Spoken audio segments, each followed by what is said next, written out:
On est à la case départ. On est au finish, frère. C'est les Baumettes. C'est dans le 9e arrondissement de Marseille. C'est juste là. Voilà, le bâtiment vert et blanc, c'est les nouvelles Baumettes.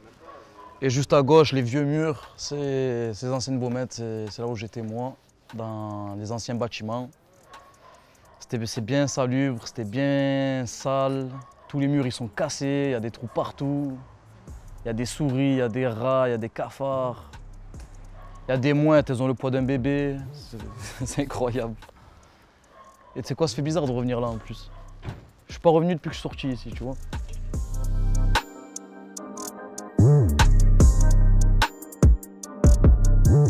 Je suis resté 8 mois. 8 mois et après, je suis rentré 2 autres fois, mais j'ai pas fait un long séjour. C'était pour des futilités, tu vois. Pour un truc de merde, j'étais rentré. Et voilà, je suis sorti au jour de l'an 2015. Franchement, c'est, tu vois, la saleté et le mode de vie, tu vois, tu te laves pas comme dehors. Tu vois, moi, je suis un mec, frère, j'aime beaucoup la douche, tu vois, c'est important, frère. Il y en a, ils s'en battent les couilles. Moi, frérot, la douche, c'est... Je peux pas passer une bonne journée si j'ai pas fait ma douche, tu vois. Et tu vois, la douche des Baumettes, frérot, même quand tu l'as fait, quand tu sors, tu as l'impression d'être encore sale. Parce qu'il y a plein de fumée, frère, de l'eau chaude, il y a l'odeur des gens, il y en a, ils sont sales. Tu vois, par terre, c'est sale, des fois, il y a l'eau, elle remonte un peu, ça veut dire ceux qui n'ont pas de claquettes, frère. Je sais même pas comment ils font. C'est surtout la saleté, tu vois, le mode de vie, moi, j'aime pas ça, tu vois. Moi, je suis propre. Et dedans, c'est vraiment sale, tu vois, vraiment, vraiment. Même quand tu es propre, tu peux pas être propre à 100%, tu vois, en fait. C'est sale.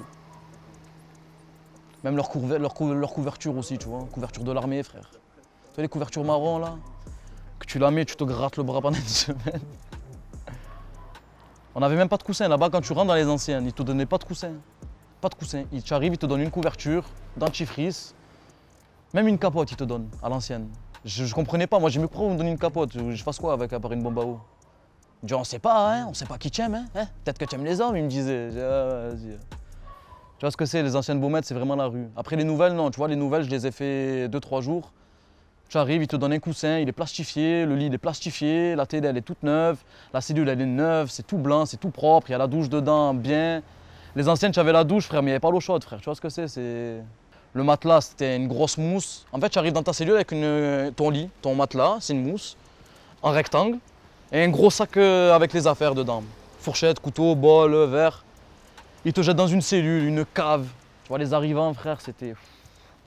C'est costaud, hein. Quand tu rentres avec de l'argent, ben ton argent c'est ton argent. Si tu as 100 €, tu auras 100 € pour le jour même, tu vas cantiner, ils vont te ramener tes affaires demain ou après-demain.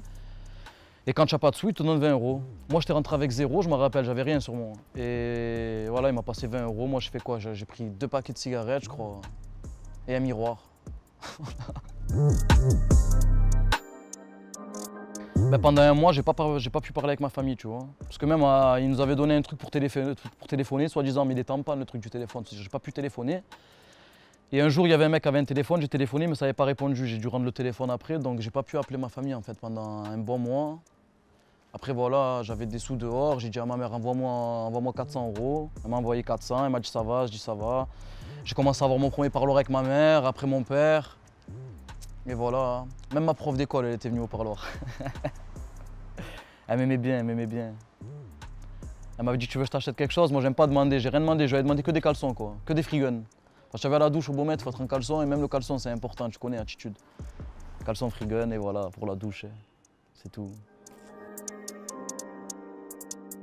Après, ouais, c'est ça, il y a aussi des problèmes. Tu sais, en 2014, il y avait eu une histoire, tu vois, il y avait un mec qui avait mis un coup de couteau à un autre mec, il y avait TF1 qui était venu. J'ai regardé à l'œilleton, frérot, il y avait des condés, la police, la première fois je voyais la police dans les Baumettes. Et il y avait la criminelle, tu vois, avec les gants, les masques et tout, les machins, c'était chaud. C'était passé aux infos, ça, et dans mon bâtiment en plus. Ma mère, elle avait peur, tu vois, elle est venue parler avec les larmes, elle m'a dit, t'es sûr, ça te regarde pas? J'ai dit, eh non, t'inquiète, non. Les gens, ils s'embrouillent beaucoup, tu vois, les gens de leur secteur, tu vois, les quartiers nord contre des gens des quartiers nord, il y a ceux d'Anville avec ceux d'Anville, ceux du sud contre ceux du sud, et après, il y a les histoires avec des inconnus, des gens qui s'embrouillent avec tout le monde. Il y en a qui s'embrouillent pour une cigarette, pour une gorgée, frérot, pour un ballon. Pour tout, ça peut s'embrouiller pour tout, frère. C'est comme si toi, tu arrives, tu viens de rentrer en prison, tu fumes ta cigarette, on te dit, oh, fais-moi fumer. Toi, tu dis non, parce que tu n'en as qu'une de cigarette. Et l'autre, comment? On fume pas. Et bam, voilà, tu peux t'embrouiller pour ça. Si tu connais personne, en fait. Après, il y en a, ils sont seuls, ils portent leurs couilles, frérot, ils se débrouillent. Et à ceux qui ont leurs amis dedans, donc tu vois, ça se passe bien pour eux. Moi, je joue au domino, je joue aux cartes. Il y a des jours je me chauffais, je faisais un peu de sport, mais voilà, moi, j'aime pas trop, tu vois. Et voilà, quoi, je t'ai dit, en fait, c'est une colonie à l'intérieur, sans liberté, frère. Il y a des activités, après, il y a l'école dedans, il y a le sport. Il y a même des trucs religieux, tu vois, j'ai déjà vu des prêtres passer, des imams, tu vois, il y a de tout. Pour toutes les religions, tu vois, pour tous ceux qui veulent être dans ça, tu vois, c'est ouvert. Ouais, le 25, il y a le colis de Noël aussi en prison, ça c'est bien, tu vois, parce qu'il n'y a pas de viande en prison en fait. Au Beaumet, il y a pas de dans les autres prisons aussi, je crois, il n'y a pas de viande. Tu peux pas manger de la viande. Il y a le steak de la gamelle des fois, mais va le manger, frère. Tu connais, c'est un steak, frère, on dirait une vieille chaussette, le steak. C'est du caoutchouc, tu le manges, cousin, tu crois en d'autres choses, je crois. Tu es fou. Après voilà, ouais, colis de Noël, tu peux ramener de la viande, du chocolat, c'est la bombe le colis de Noël. Et tous ceux qui n'ont pas de famille, tu vois, ils peuvent pas ramener de la viande, donc on leur fait passer quelque chose dehors pour que quelqu'un de dehors leur ramène et que moi je ferai ma part. En gros, on va dire il y a 10 entrecôtes, vas-y, moi je vais en prendre 5, toi t'en gardes 5. C'est mieux que rien pour l'autre, il a rien à la base. Et moi ça me fait du plus. Le frigo il est tout petit de toute façon, tu vois, il n'y a pas beaucoup de choses qui rentrent. Putain frère, je me dis que je suis content d'être passé par là, tu sais pourquoi? Parce qu'au moins ça me donne pas envie d'y retourner. Tu vois, si tu n'as pas connu ça, tu peux pas avoir une crainte, tu vois, de quelque chose. Ici, tu vois, tu es loin de ta famille, tu fais pleurer ta famille, tu perds du temps. C'est pas une fierté. Et tu sais quoi, j'aimerais jamais ne retourner là-bas, tu vois, vraiment. Franchement, non. Je vais pas te dire j'en garde un mauvais souvenir comme si ça s'est mal passé, tu vois, ça s'est bien passé, je vais pas te mentir. Hein. Mais voilà, tu vois, c'est pour la famille, tu vois, faut pas penser qu'à soi. Après voilà, moi je prends plus de risques, hein, je suis dans le rap, j'écris des textes.